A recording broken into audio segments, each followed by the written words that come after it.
Good evening, Chris Hughton, and welcome. No, good evening to you, and it's a pleasure to be with you. Excited about this, Chris. Thanks so much for coming on. We had a lot of coaches, obviously in the coaching community. When you get a former professional on who moved into the coaching ranks, you hear a lot about how the managers they played for impacted them. There's a manager that is obviously big in Irish football, is Jack Charlton, but he's somewhat of an enigma when you're talking about modern coaching. I wanted to get your insights into what he was like to play for, and did you take anything from him?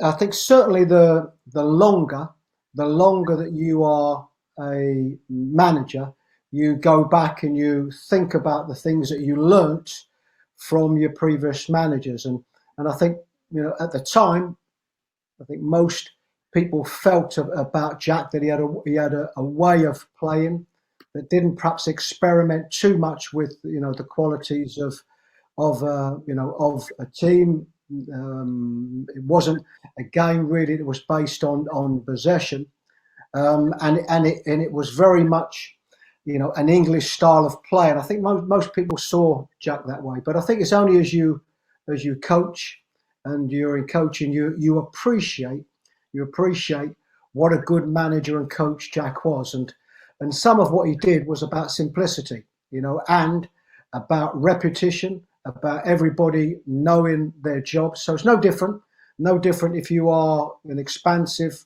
team that are going to play out from the back. It doesn't make any difference. You still got to have a strategy of play. And a lot of that comes down to the information that you are given by your coach, the work that you would do day in, day out. And Jack would have been no different. And I also have no doubts that Jack, being brought up in this era, would have adapted exactly the same as others have done. So yes, I learnt a lot from Jack, and of course we had great success with him. Another one that I was really intrigued by when I looked at your pathway was Ozzy Ardiles, and he brought you in as a reserve team manager whenever that Tottenham team is probably the most attack-minded team in Premier League history. It seemed to all be just Ozzy's philosophy was attack, attack, attack. Was that really how it looked on the inside? Well, I probably have to admit, and I'm still very, very close with Ozzy and very good friends with Ozzy. So I think a bit of that was fact. I mean, what you can't do, you can't go into a campaign, particularly a Premier League campaign, and only think about attacking. But I think it did seem that way, and you can understand why, because it was a very attack-minded team, and Ozzy had set his stall out very early of the way that he wanted to play. He wanted to be a possession-based team. He wanted to be a very mobile team, a team that was able to press, was able to play in the opposition's half, but by the individuals that he had in the team, it was a very attack-minded individuals that he had in the team. So there has to be structure around what anybody does. But he was a very offensive manager, and I think probably for Ozzy, I think if he'd gone through, he obviously had a difficult period and ended up losing his job. But I think if he'd maybe weathered the storm a little bit that period of time, I think maybe he would have been able to make them adjustments that I think would have perhaps kept him at the club. But he's another one that I learned a lot from. He had a great philosophy in how he wanted to see his team play, and I think some of that was stemmed from the 80s team that we played in. The Keith Birkinshaw team, which saw himself, Ricky Villa, Glenn Hoddle, Mickey Hazard's all playing in the same team. So certainly it was a very attack-minded team. Yeah, just on that, you hear that today, even that you can't have too many flair players on one team, but you would be pushed to get more flair than Ozzy and Glenn Hoddle on the same pitch, surely. Yeah, well, Ozzy was probably. I mean, Glenn was arguably the most gifted player, certainly probably the most gifted player I've played with. Naturally gifted, two-footed, and he could do things in training that would amaze you. Ozzy, although Ozzy was a good technical player, Ozzy's role in the team was certainly a little bit more defensive than what Glenn's was, and the way we compensate for that is that most people feel that Glenn played in a very central role, but Glenn in effect played as a narrow on that right hand side. But we gave, or the manager gave him that license to be a shift position. So we still had to get them balances right, and probably Ozzy was a little bit more defensive than what I think people would have thought, or even sort of gave him credit to. You can't have a team that has any type of success that doesn't get them balances right, and it is about the quality players that you've got and trying to get them into a structure that can suit the team. Yeah, whenever you went then to work with Kevin Keegan, I mean, there's another manager that played with a real attacking, and that was his second spell at the club. Like his first spell, again, Newcastle, the Entertainers, again, outside looking in, looked to be attack. Was Kevin any differently the second time around from that? No, it was different. Yeah, certainly different from when I went there. And I think there are two, there are two aspects of a team that you see as an attacking team. Is one, that you've got a lot of attacking players in the team, and the other is that you want your team to be an attacking team. So if I looked at the team at Newcastle the second time around when I went there with Kevin, you your Butts and your Bartons in the team that you wouldn't see them as offensive type players, but he was an offensive manager and he wanted the team to play a certain way. But Kevin was also clever enough to know that I think first time round, the team that he knew was a team that could not only attack but could win games. And I think probably second time around, I think he felt he probably didn't have the same level of offensive players to be able to win the games that he could first time round. And that's about good management and adjusting the team that you've got. But we would always still see Kevin as an offensive type manager, because I think that's his philosophy and that's very much in his makeup. Something that's changed definitely in the modern game seems to be changing is this specialization role of assistant coaches, with some coming in with periodization, speciality, some coming in with analysis. You worked with a lot of different managers. Did you specialize in something in particular, do you feel, or did that change depending on who you worked for? It changes, and what we can do, we can go on to those that have worked for me, but it depends. I worked under 7 different managers and predominantly sort of 5/6 at first team level, and it depends on the role. And in most of them roles, it was you'll have if I just looked at an example, when I worked under Glenn, well, Glenn was the manager, John Gorman was the assistant manager, and I was the first team coach. So it's very difficult when you have say a manager like Glenn who wants to do a lot of work on the training pitch. It's very difficult for you to get the period of time working with the players on the training pitch that you would like. But other managers are different. Other managers will allow their assistants or their first team coaches to do more minutes on the training pitch. What I always done, because of those that I worked with, and maybe not doing as much on the training pitch, actual coaching one-to-one with players and so on, and taking sessions, I always engrossed myself in some of the other aspects, which was the communication with sports science, with the analysts, with the medical department, with recruitment, even as regards discipline, the fines and so. So I always try to almost have a well-rounded education, and some of that was because of a work ethic, and I've always been somebody that has enjoyed working hard. There were the days where you felt that you didn't do enough. You didn't do enough on the training pitch, and to compensate for that, I would get involved in other things that would always benefit the first team. But going on from that, if I look at the coaches that I've had work for me, as I've got more experience as a manager, my coaches have contributed more to the work on the training pitch. And my thinking with my experience has always been there's no point me having employing what I regard are really good coaches, and then I'm doing all the coaching. So it's something that I think back to my roles, and finishing a day being satisfied with the work that I've done. So I make sure that the coaches are very involved in the day to day, and generally we'll split the session up on most days, on most big days, into 3 parts. One, my first team coach will take maybe the first part.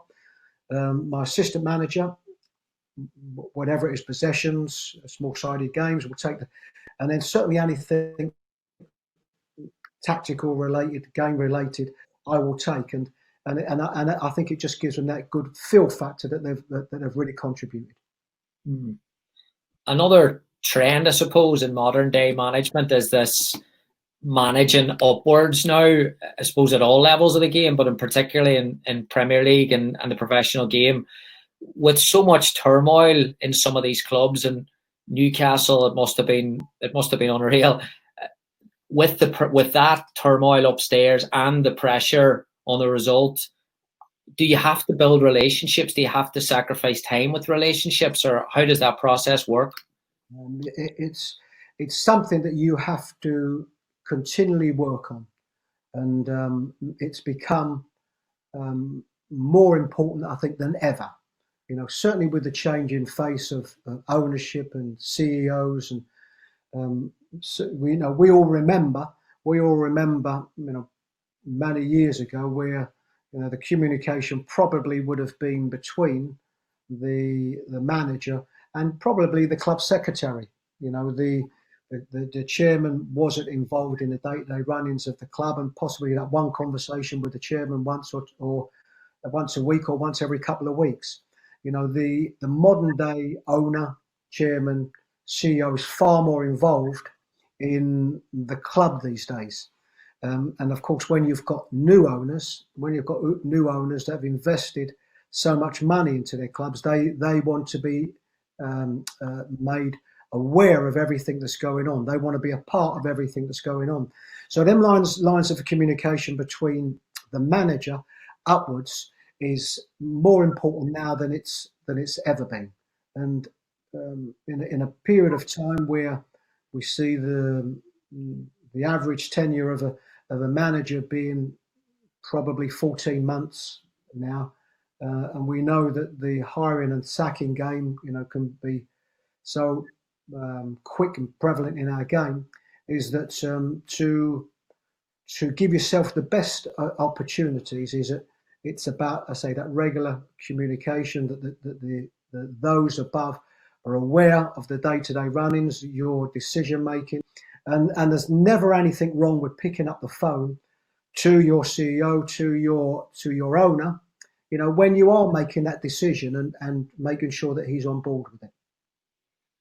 Yeah, alongside that, then, with staying on Newcastle, curious to get your thoughts on that.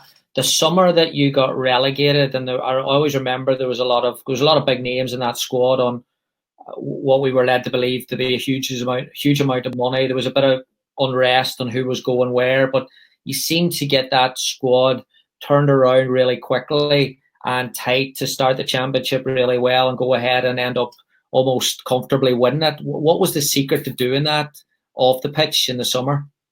Well, I was fortunate in some ways that we had a difficult summer, and the difficult summer was because who wanted to stay, who wanted to go, and of course nothing too much happened in the summer. And of course at that time the club was up for sale, so you've got all of them things going on. And for anybody who's not been to Newcastle, then what they do have there, they have two daily papers that probably the back 6 pages, back 10 pages is about Newcastle United.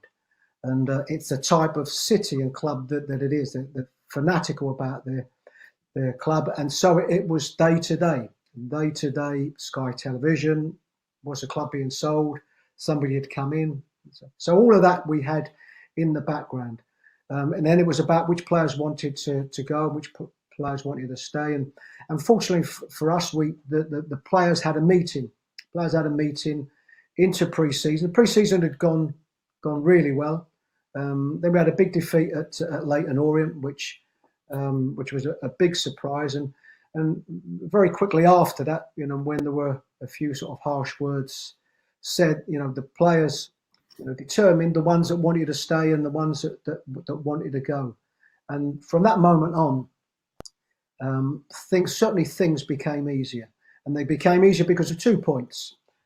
One, because of the type of individual that we had. We had some very strong personalities in that team and a very good team. And the fact that we started the season well, for all of us that are involved in football, we all know that it's an easier game when you're getting good results. And that's what saw us through. We continued to have good results. So that feel-good factor was there.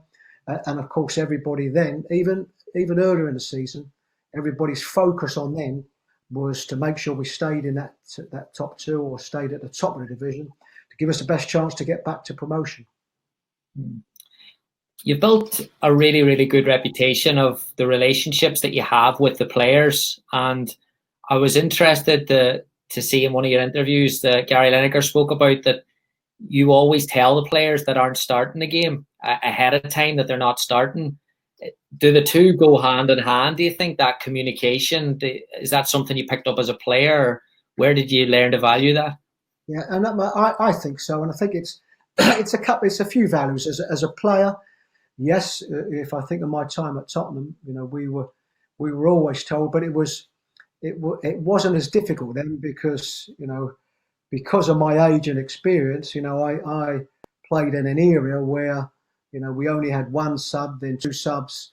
So those being left out of the initial squad, and also in them days, generally, if you played and you won that game, you played in the next game. There weren't many changes.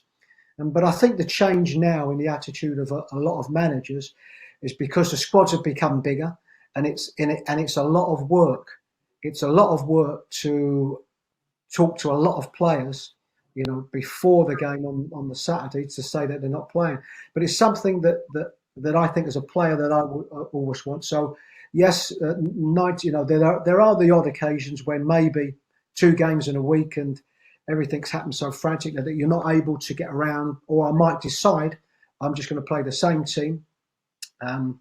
But generally, probably 90% of the time, if I'm changing the team, then I will tell the individuals. And generally, if I look at my week, there will be some indications on a Thursday if we're playing 11v11 on a Thursday. So there are some indications there in the teams that I pick. But Friday before training, I will name the team on majority of times and tell those that and it's always been a preference for me. I think it helps me with my relationships with the players, and I think as a player, I think you would want to know. And it also, I know this is a long answer, but also something else I thought of. What you do, it can be a stressful business, and there is that little bit of release. When you've picked your team, you've trained on the Friday, and actually you can have a good period of time on a Friday, which becomes a little bit of a downtime. You've done your work. You've done your work for the week. Your preparation's been done. You've named the team, and you can actually have that little bit of downtime, which is important.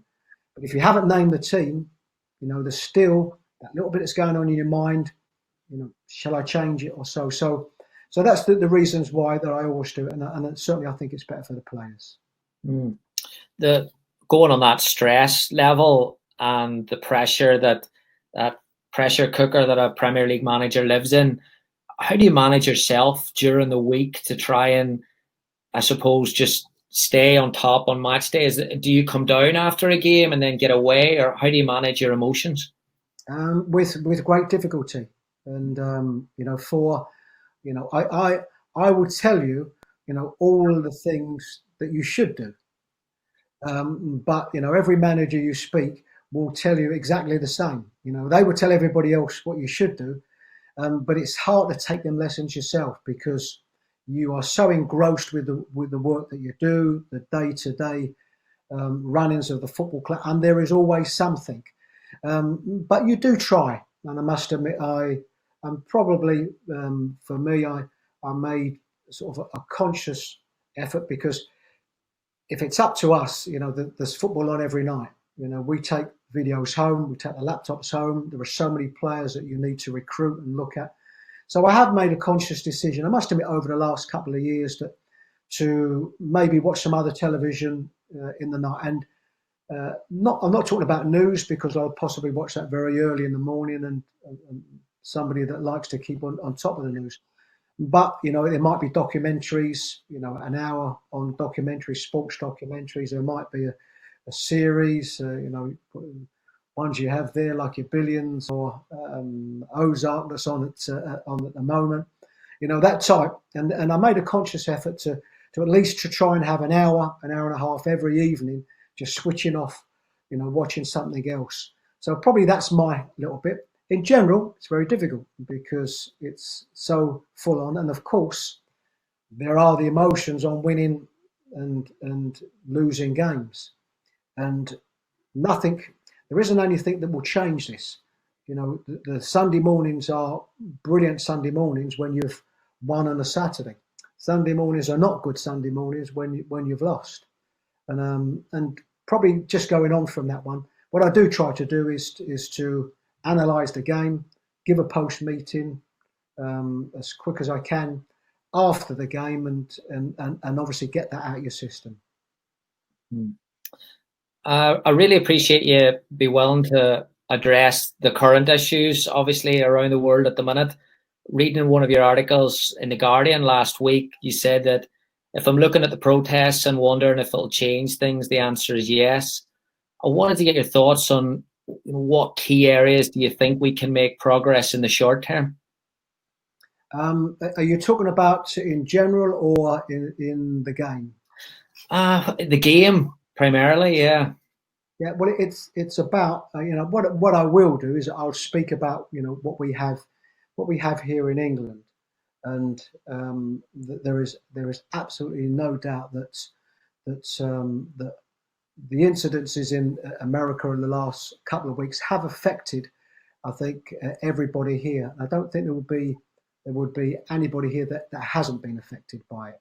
So, and now taking that on, and I'm looking at what we are seeing here at the moment, and of course with social media and the amount of new posts that are going on, the amount of players that are voicing their opinions.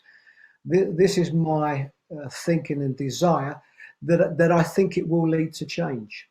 And the things that we want to see are the visual things. As in America, we have a big percentage of black and ethnic players play in the game here.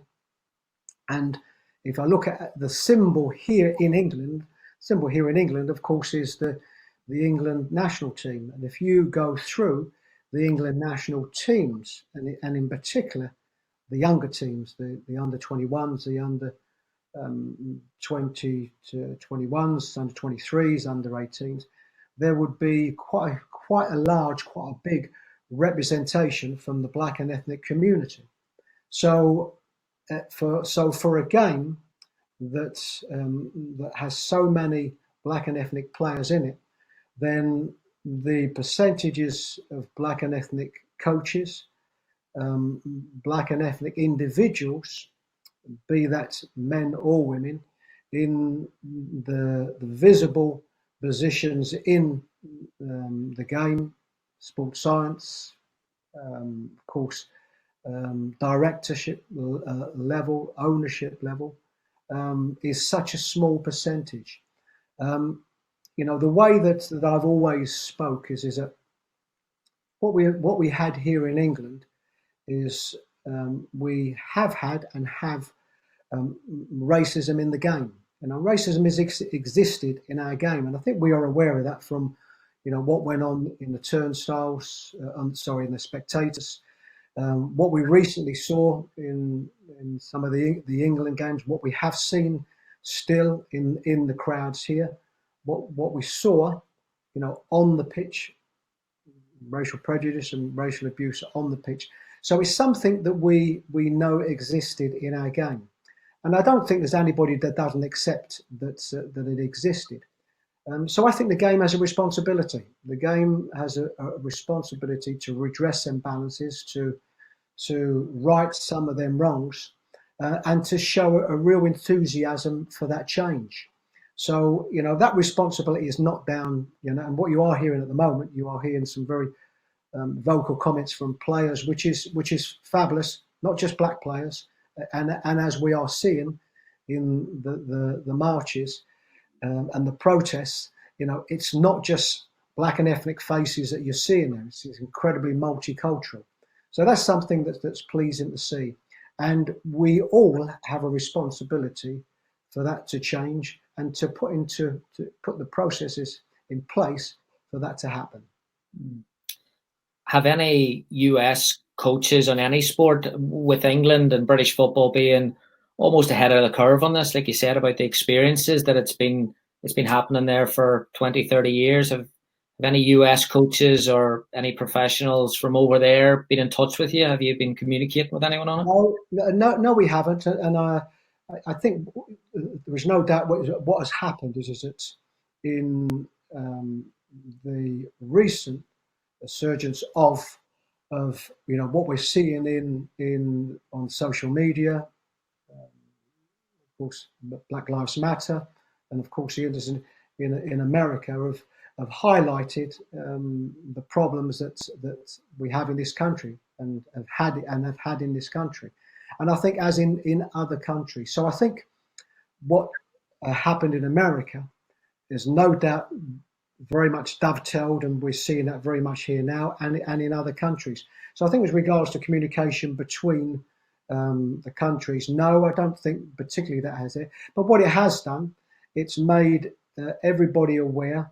It's made everybody, I think, in a position of authority, in a position of power, to rethink their principles. And I think what it will do, I think it will make owners, I think it will make people in positions to really evaluate and to really think about the organisations and the teams that they run and how they can improve things. And I think probably with the speed that it's going, what will come with that, I think that will be, an emotional pressure applied, I think, to everybody to see them changes. Brilliant. Chris, thank you very much. Much appreciated. I'll turn you over to Enda here with a couple of questions from the crowd and the coaches, if that's okay. No, you're very welcome. So glad. Chris, how you doing? No, I'm doing well, thank you. Good stuff. So, Chris, you played over 50 times for the Republic of Ireland. I know your man was from Limerick, I believe. Was it always something growing up that you thought about, that I want to represent Ireland, or did you spend a lot of time in Limerick in the summers, or how did it come about? No, and what I wouldn't say, even though very, very proud moment for me representing the Republic and the career that I had there. But as a young kid, no, I didn't spend many years in Limerick. I'd been there, I think, on 2 occasions, and I think that the only reason for that is that, as we can all remember, in them days, I had a mother and father that both worked. We were very much a working class family. Where we was fortunate was that my aunties, my mother's sisters, there were at time, I think, 4 of them living in England as well. So the way that it worked was that my nan, as opposed to us going there more often, she came over to England every year because it gave her an opportunity, of course, to see her 5 daughters and brother that were living in England. So growing up, I was very aware of Ireland and the culture of Ireland, but I probably didn't really fully experience it until I had the opportunity to represent the Republic. And at the time, I'd broken into the Spurs team. There was some talk of some interest of England and England possibly coming in for me, but I must admit, as soon as I got the call, as soon as I got the inquiry, would I be interested? Then it was something that was a very easy yes for me. Something that I am delighted. I've had some wonderful times there and wonderful memories. Brilliant. So just to follow up on that, what's your best memory playing for Ireland and or coaching for Ireland? I mean, what is your fondest memories from both of those times of putting on that green jersey? Well, probably 2. If certainly playing, and I don't think there will be too many people that know Irish football or Irish or know me that probably doesn't know what I'm going to say. And of course, that would be the Euros '88 and the first game against England. The obvious reason for that, apart from the fact that it was the game that we wanted to win, we were all playing in England. We were huge underdogs at the time. So apart from the fact that it was a very historic win, it was our first major championship. And I'd been in, I must admit, I'd been in Irish teams before that I think on paper were as good as the team that we had in '88. You know, players in their prime. You know, your Liam Brady's, you know, absolutely in their prime. Jerry Daly's, David Langham's. Before that, you know, real sort of quality players. And so we always had a good team on paper, and it was just getting over the line. So to qualify was something very, very special, to be the first Irish team that qualified for a major championship, and then to win that first game against the odds. I say for a group of us that were all playing in England. And on the coaching side, I don't think Annie's particular game, when Brian Kerr asked me would I assist him, it was a huge honour for me. I had great respect and still have great respect for Brian. We had a great record. You know, we just unfortunately just missed out on qualifications. But if you look at Brian's record as regards, you know, wins and losses, a lot of draws there, I know, but of course at international level, you know, on a lot of occasions draws are good results. But he's got a wonderful record. But to be able to assist him and to be on a coaching staff for the team that I represented as a player was again a huge honour for me. Yeah, fantastic. Chris, 2 or 3, you know, coaching standards or points that you keep regardless of the team, you know, where you're coaching or where you're located in the table. What would be 2 or 3 key coaching kind of standards that you would stick by? One is your principles, and you know what we see in the modern game is a lot of fluctuation. You know, a lot of teams losing games, manager deciding he wants to play a different way, and I always felt and always feel that as a player, if you've got a manager that's chopping and changing the system week in, week out, you know, it's about repetition and knowing your roles. And I think at times there can be that little inconsistency and confusion as to regards your role. So I think it's about being clear and direct about players' roles and responsibilities, and of course doing that work on the training pitch. And I think there's nothing better than when you speak to a player, that a player knows his role. A player knows his role for whatever game that is and knows the system that they're playing, and because they have worked at it. So I think it's that clarity in the roles and responsibilities that you want from your players. For me, it's being true to yourself. Don't try to be a different type of coach than what you are. You have to work around your personality. And if you try to be a different personality, then players will see through that one. So, make your coaching style an extension of your personality. And I think generally you will see that. When you look at, and I know they're very vocal, and because the amount of football that's on television, particularly at the moment, when you look at these big managers, these big name managers, you can almost determine the type of personalities that they are. Yeah. And one thing I can guarantee you is that is exactly how they are when they do the team meetings, when they're on the training pitch, when they're taking the sessions.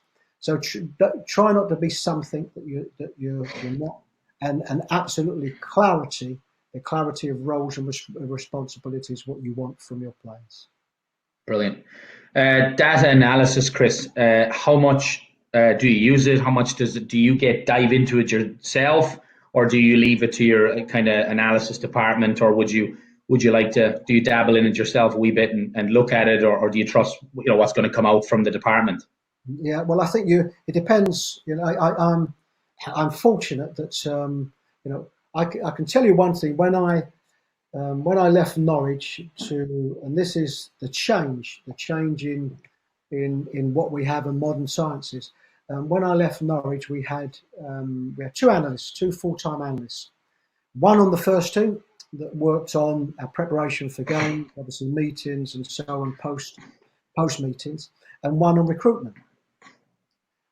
6 months later, when I went to Brighton, we had 4 full-time staff just on recruitment. 2 full-time staff on the first team. And that's the difference. And if you go to some of these big clubs now, their recruitment department, the analytic department, and the numbers that have got in there have grown and grown and grown. So I think where I've been fortunate certainly in the last couple of jobs and working at Premier League level is that the resources available to you and the manpower available to you are certainly greater than they were at lower level. So I think I've been fortunate. You have to have some knowledge of it. You have to be able to delve into it. But I have been fortunate that I can speak to the analyst department, the individuals, and tell them what I want. They can prepare it, and we can incorporate that into the work that we do. Whether it's with the first team or whether it's regarding recruitment. Of course, if you are working underneath that level, you're working below Championship, First Division and Second Division.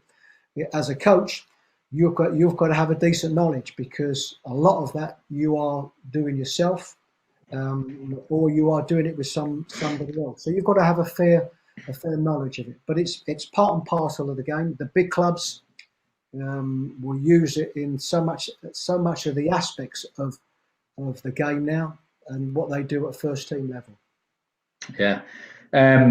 Managing at such a high level, Chris, and obviously, getting results and climbing tables is the priority, right? But how do you get your philosophy and style across while getting results, right? I mean, that's obviously that's the tough piece of it. So how do you get that? Do you have any strategies to get it right? Every time I take a job, these are the things we're going to do regardless, or how do you balance the two?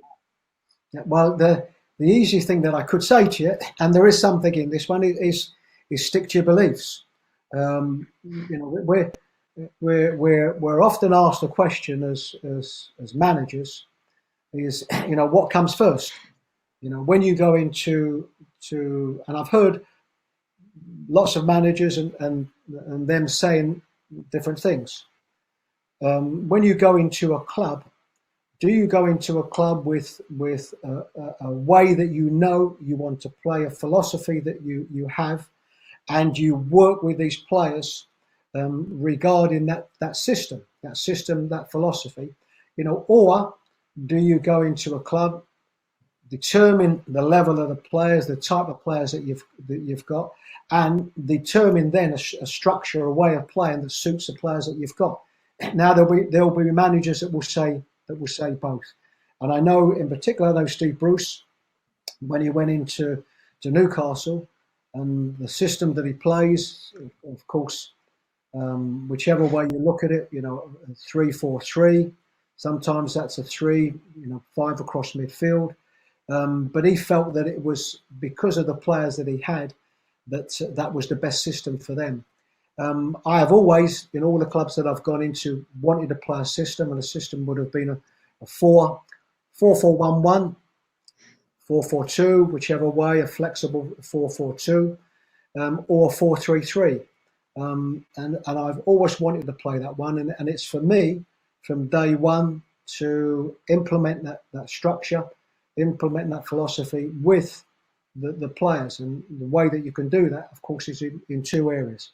Most importantly, the work that you are doing on the training pitch, and of course, what you are doing in the meeting rooms, the classrooms, and individually with the players. So for me, it's more important to have a fear, to have your initial thoughts of how you want to play, and of course have the players buy into that. Yeah, brilliant, Chris.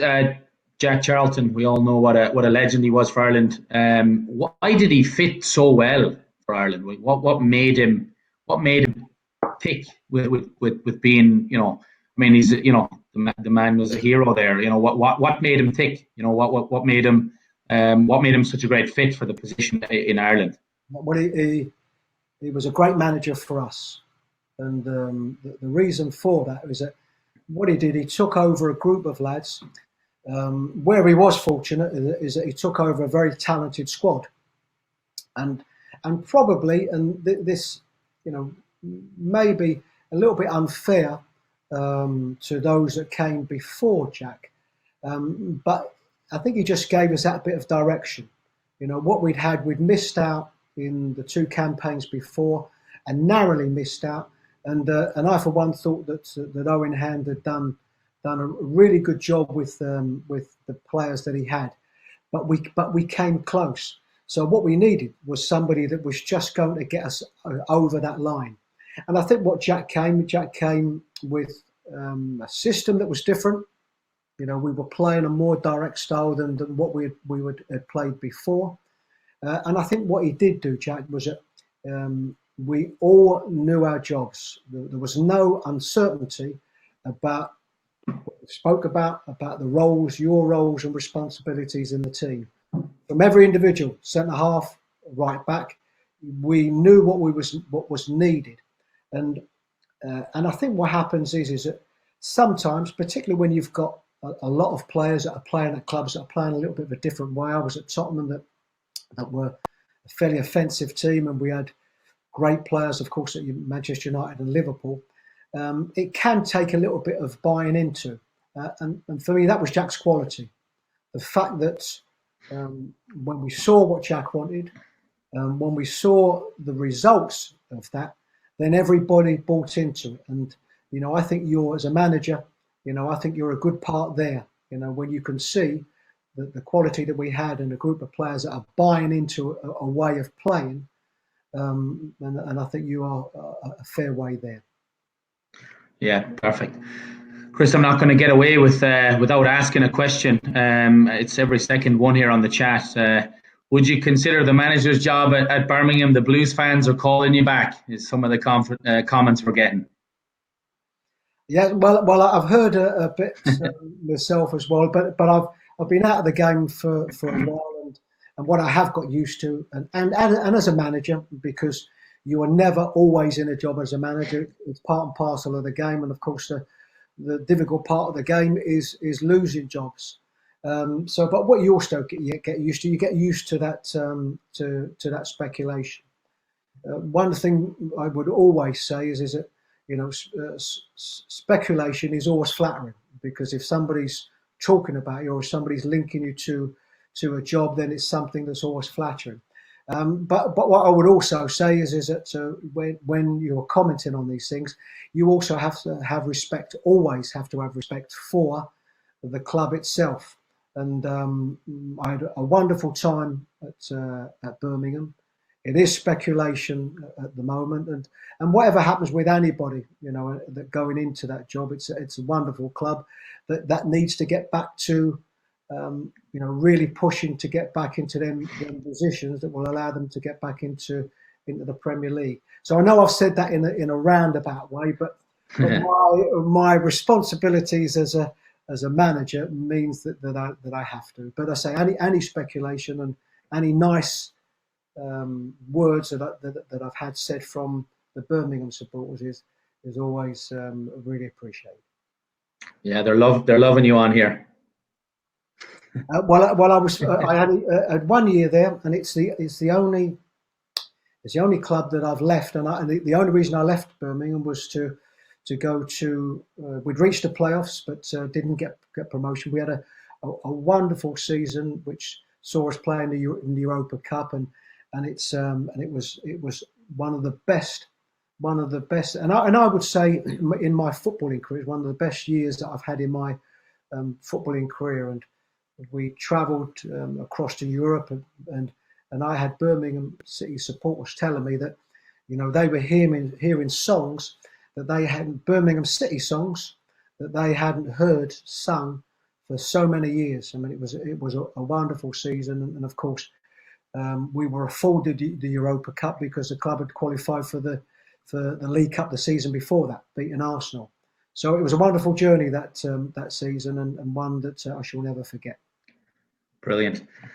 Irish football at the moment, Chris. Again, I'm sure you watch it closely or as well. But Irish youth football, the national youth teams, 15s, 17s, 19s, are doing a great job. A lot of younger lads breaking through teams in England, and it's a exciting time for Irish football. What do you think of the current state of Irish football? And Stephen Kenny's obviously an exciting hire as manager. He did a good job with the 21s, played good football at Dundalk and the 21s. So what is your take on Irish football at the moment, and where do you see it headed? Well, I just hope it can move forward. And Stephen, I know well. I think he's an exceptional. I was going to say young manager. He's not so young these days, but with a lot of experience. And I certainly wish him all the very best. You are right.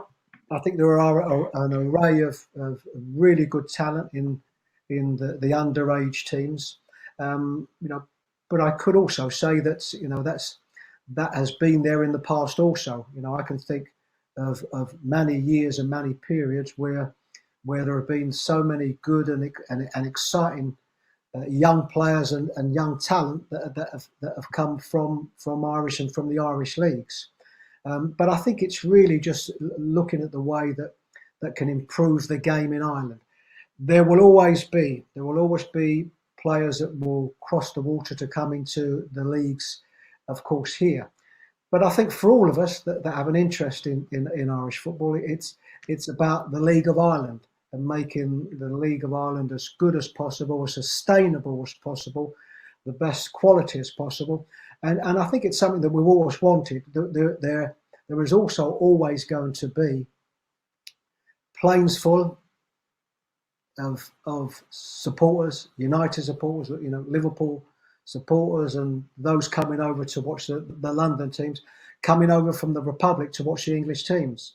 But something that we've always wanted is that that real support for the local teams, and to see the numbers increase, the crowds increase in the local game, because I think the strength of the local game, I think, is the strength of the organisation, and I think also the strength of the younger player that is going to develop and develop into senior Republic of Ireland players.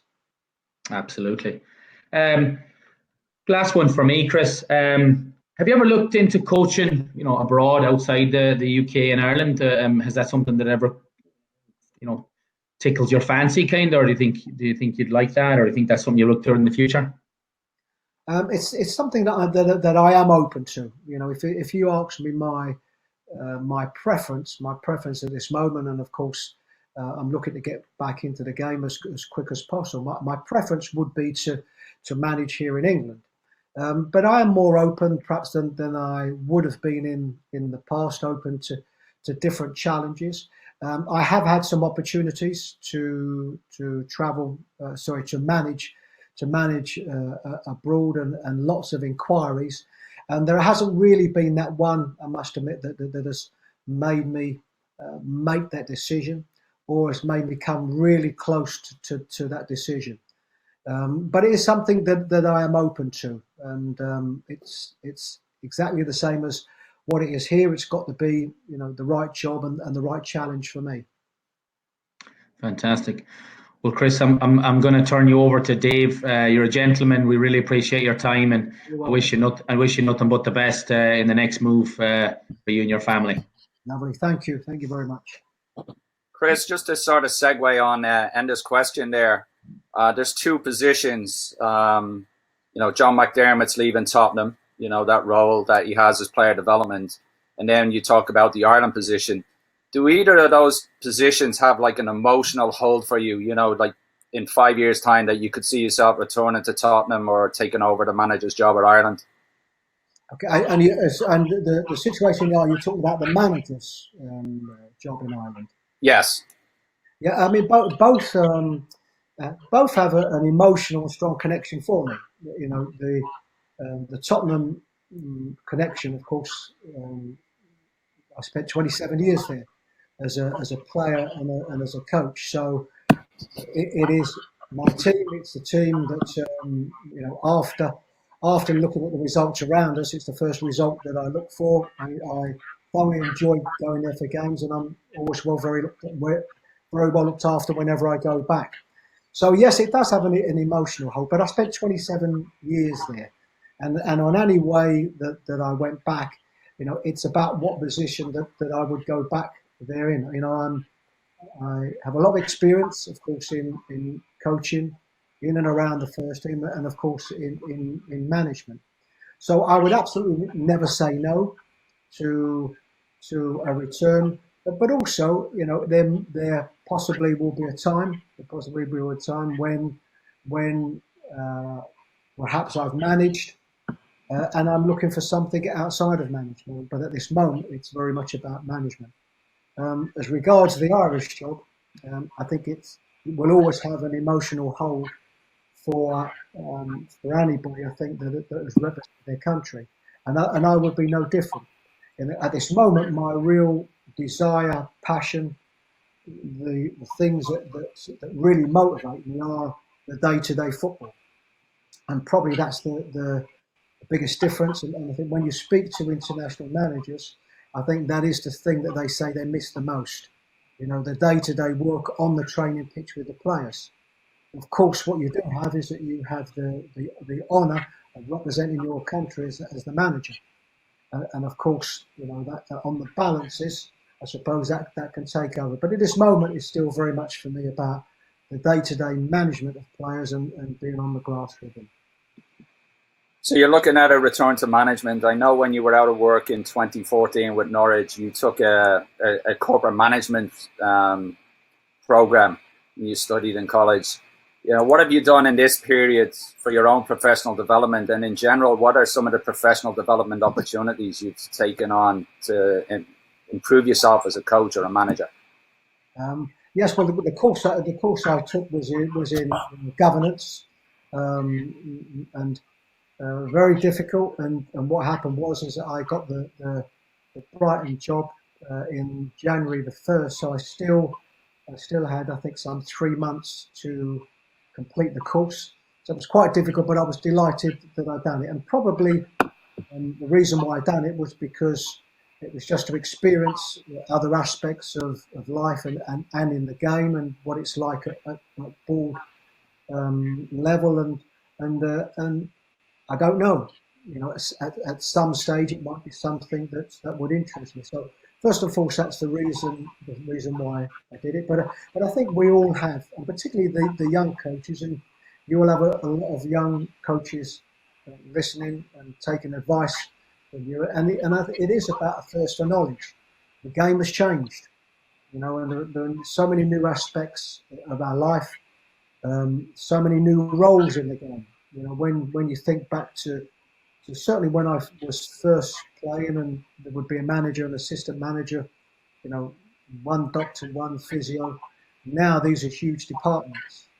So I think we owe it to ourselves for this thirst for knowledge. So in this period of time, it's to just continue to educate yourself. What of course I wasn't able to. I was before the lockdown. I would have been going to 2-3 games a week, and just seeing different systems, knowledge of new players. In this period of time, it's reading as much as possible, going through a lot of your coaching sessions that you do, so that when you get back into the game, that you are prepared, and trying to keep us as busy as possible. We're fortunate here. We have a very good league managers association that does. I think you would know there. That does some really good works, puts on some really good webinars, not just for people that are in football, but certainly people that are outside of the game, directorships, big businesses, CEOs, and we've had some really excellent. So there's always enough to keep yourself busy, because you don't know when that phone call will come, and of course when it does come, you've got to be ready for it. I've been fortunate to see you work at Tottenham, but who do you now go to observe and watch? Like, who are the 1 or 2 coaches or managers in England that you'd like to see, or you have seen in the last year or so? Well, I've been fortunate, not so much to go and see. I've been fortunate that, and our game is fortunate here that there is a really good rapport regarding the coaches and the managers that we have here. Some are more open than others as regards the work that they do. Brendan Rodgers is one that I've known for quite some time, and has had a pathway in some ways similar to mine, not completely like mine, but in some ways similar to mine. And Brendan is one, and I think probably the one at the moment that is the most open, about the way that he works. And the opportunity to see him work. But even going back over the years, Tony Pulis is somebody that I've known for years. And Tony, whenever I was out of the game, Tony would say to me, and I never took him up on that opportunity, but it wasn't certainly because of lack of wanting to. It was because of other things. But he would always say, come up, take a session with his first team. And he's very, very open to different interpretations, different ways of doing things. So we're good. We have a good network here, and sometimes it's not just about seeing how somebody works, but it's about conversations. And of course, when I was in work, then there are the meetings that we would have, the league meetings that we've had. But what I have found also is that after games, and some managers are more receptive to having a drink after a game and discussing other things than others, but a lot are, and you can get some really good conversations about how they work their week, some of the philosophies that they have, how they deal with certain things, and at the moment, there's some of the things that I miss. You mentioned earlier, you've been at Tottenham a long time, or you were at Tottenham a long time. You started when Bill Nicholson, the great Bill Nicholson, was manager. Do you have any stories, insight? Did he ever talk to your team when you were training? Any stories when you were a player? Just the insight from a legendary manager. Well, I think that no particular stories. I remember on one occasion when and this is an individual that's not around at the moment, a lad called Mark Kendall, and we was on a pre-season youth team tour, and Bill Nick had come with us, and watching over us, obviously with us every day in the restaurant, and Mark Kendall, who was somebody that could put weight on. And we all knew that, and Bill Nicholson knew that as well. So at every dinner time, lunchtime, Mark would be eating very carefully and and salads and what have you. And then on one occasion, we were walking through the town and we saw the great Bill Nicholson, that of course that had been with us, and we saw him in a precinct looking through this window. And as we got closer, it was, I don't know if it was McDonald's at the time, but it was a McDonald's type shop at the time. So, and as we approached, Bill Nick was looking through the window, and who's in there eating the biggest Big Mac that he could was our young goalkeeper, Mark Kendall. So that's a funny story. Most of the stories and that we have about Bill Nick are about the advice that he gave us as a youth team. He would watch the youth team every Saturday. When I was first in the team, Bill was still connected to the team, but he wasn't the manager. Keith Birkinshaw was the manager, but Bill was always around, and Bill would always give us some real wise words, simple words that you listen to, and you would watch not only the young players but the senior players. On any occasion when they spoke to him, you only had to look at the conversation, and for somebody, and even for some of the young lads that weren't the best listeners, you could not but listen intently to him, because you knew his history. He still lived around the corner from the stadium, almost to the day that he passed away, and he was a great ambassador for all of us. Two of the best Spurs teams I've ever seen, Chris, were the 81-82 team and the 86-87 team. And they were fighting for, the quadruple in 82 and the treble in 87, and only ended up winning one FA Cup. Why did those two teams not win the league? And then in terms of Dave Pleat's 4-5-1, which he took from Argentina, how was it to play in that team at that era? Well, I'll go back firstly to the 80, 81, 82, going through to 84 team, which was an incredibly exciting team, had a wonderful balance of players, and people would look at that team and think, well, how can you get that balance right when you've got an Ardiles, a Glenn Hoddle, or Ricky Villa, all playing in the same team, all what people would regard as flair players. We were able to do it because of the balances. Tony Galvin was a straightforward up and down left winger that gave us a great outlet on that left hand side. We had two centre halves that were both incredibly tough in individuals, and Glenn would play narrow on that right hand side, as I spoke about before. And of course, in Crooks and Archibald, we had two different types of centre forward that we could be flexible with. And of course, going on to David Pleat's team in 87, that also had a little bit of everything. When people ask me what that team was lacking, the obvious parts was maybe that consistency of dragging out results. If I look to the great team of the 70s and early 80s of Liverpool, and we played against Liverpool many times. I saw many of them games of Liverpool teams in the 70s, and people will look at them and think, what a great, exciting team they were. Well, they wasn't always exciting, and on a lot of occasions they were just efficient. They were a 4-4-2 team that made the best out of what they got. And if you looked at the type of players that they had, a lot of players that come from the lower leagues. So although they could score goals, they also had great centre forwards. They were an efficient team. And I think probably what we lacked was that little bit of efficiency, that little bit of, if we won games, it's because, we played well.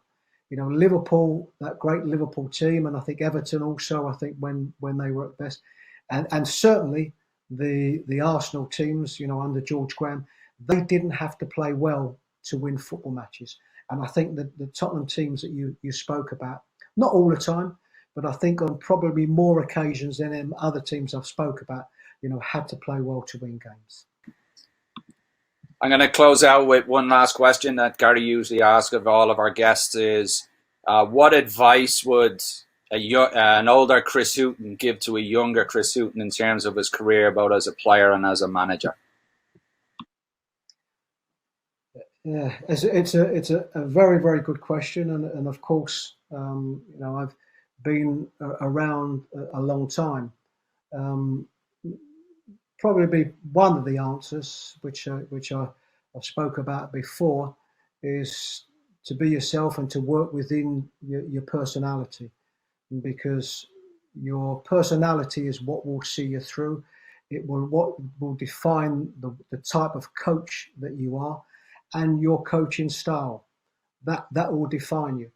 That you try to be something different, and I think we can all look at the coaching manuals and all see the top coaches and want to emulate them, but be yourself. Around that, have a thirst for knowledge, and probably in my early years as a coach, I probably didn't have that real thirst for knowledge that I think that you need now. I think because the dynamics are different now. I think you need to know more aspects of the game, of the things that we've spoke about, and that means using the internet, getting your badges, going on courses, and probably in my era, I think possibly that I would have been able to, or I would have fast tracked a little bit quicker. I think if I'd been like that earlier in my coaching career. So it's about a thirst for knowledge. It's about being yourself, and it's about also picking up the best bits you can from the coaches that you worked with.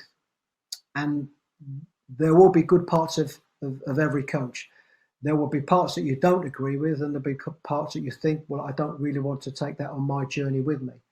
But pick up the best bits that you can from the coaches that you worked under, and again, that thirst for knowledge, and as quick as possible. Very sage advice there, Chris. Just a quick note, Brian Kerr says hello. He's listening in from Dublin. So he said hello to you. Just on behalf of... Can I say a quick hello to Brian? I speak to Brian regularly, and as I've said in this session, it was an honour for me to work with Brian. And if we talk about enthusiasm in the game, and that's something that we've spoke about, that real thirst for knowledge, there aren't many that have as much enthusiasm as as Brian does have for the game, and I saw that every day that I worked with him.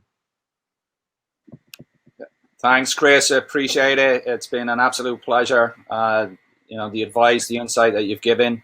Looking forward to having you on when you get appointed in your next role and in your next position. Good luck wherever you end up.